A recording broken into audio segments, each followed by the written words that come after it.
One thing you probably don't need, and I can tell you this from experience, is a hairdryer.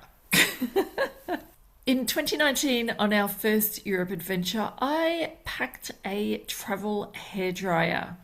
I am confessing to packing a hairdryer. And no, you don't need it. I'll tell you why I packed it. My main concern with riding around Europe for 5.5 months was that it was going to be cold, and I usually shower in the morning, I wash my hair in the morning, and I did not want to be putting my helmet on wet hair and then riding in cold weather.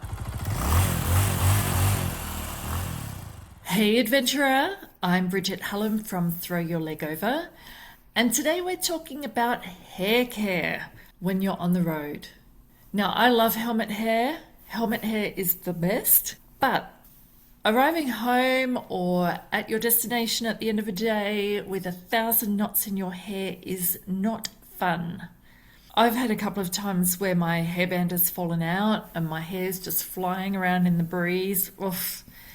And when I brush it out at the end of the day, it's painful, and I swear that half of it snaps off and falls on the floor. It's not good. And I don't know if you've noticed our logo for Throw Your Leg Over and Throw Your Leg Over curves. There's something wrong with that picture. There's a beautiful ponytail flying in the wind on our logo. It looks romantic, but this is what you do not want. And if your adventure is several days or more, you really don't want your hair flying around and getting knotty at the end of each day, like day after day. If you've ever had this experience, if you have hair that's slightly longer, let's dive in and I'm going to share my top hair care tips with you. The easiest place to start, you can plait your hair or braid it. 2 plaits, a low ponytail, all of those are good, easy.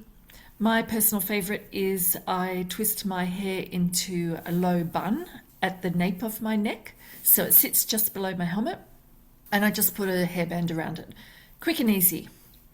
It's easy to put it in a bun and it's easy to take it out. And my hot tip with any of these options is always carry extra hairbands in your pockets. You won't regret it.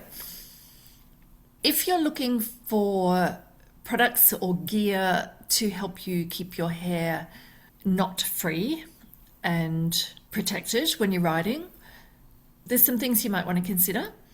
If you have a buff, you can use that to cover your hair and then put your helmet on over the top. If it's really cold, you might want to think about wearing a balaclava.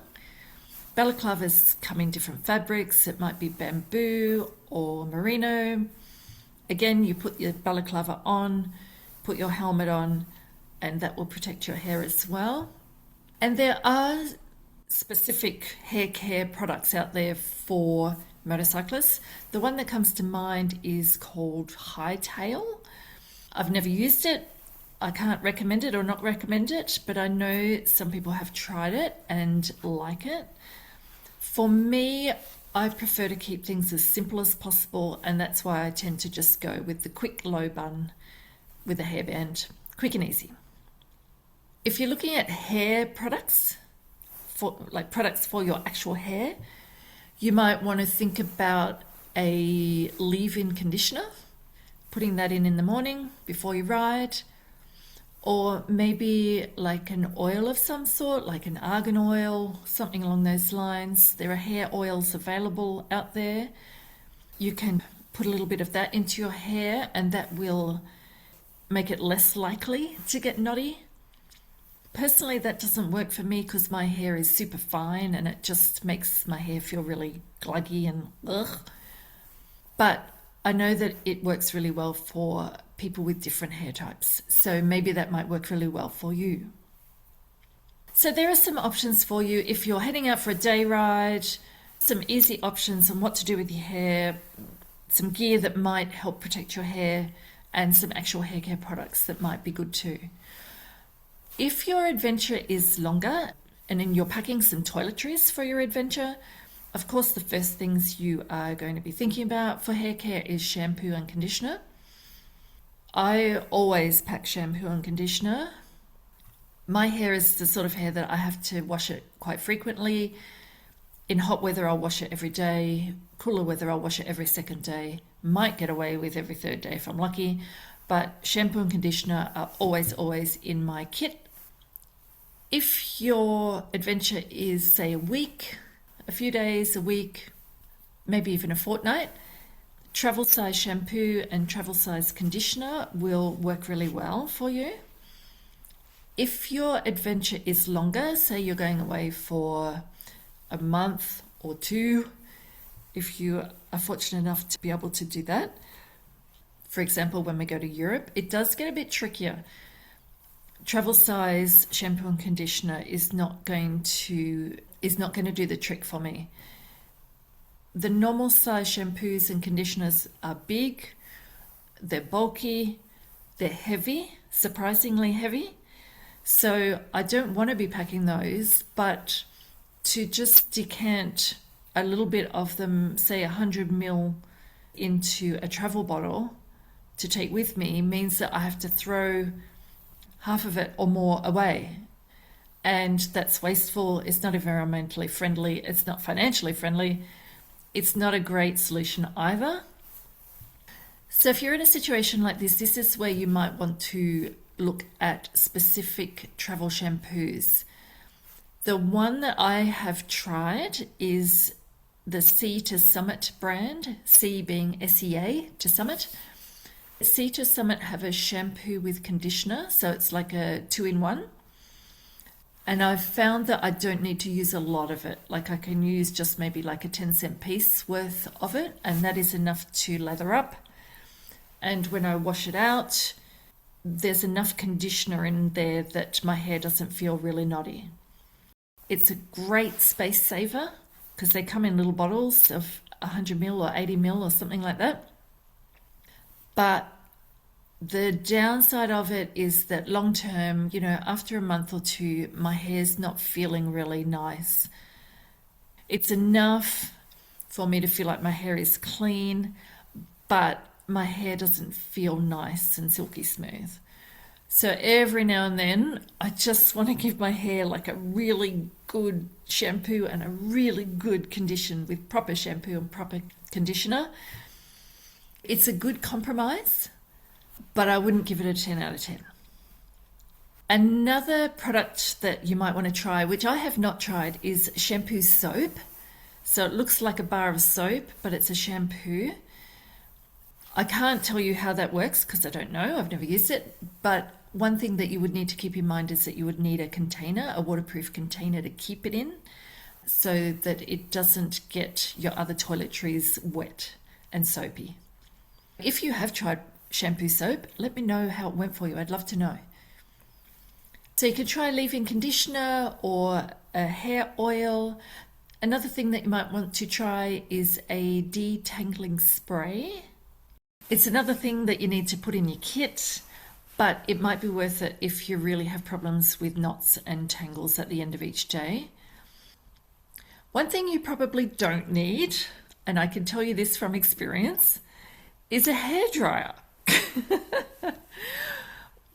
In 2019, on our first Europe adventure, I packed a travel hairdryer.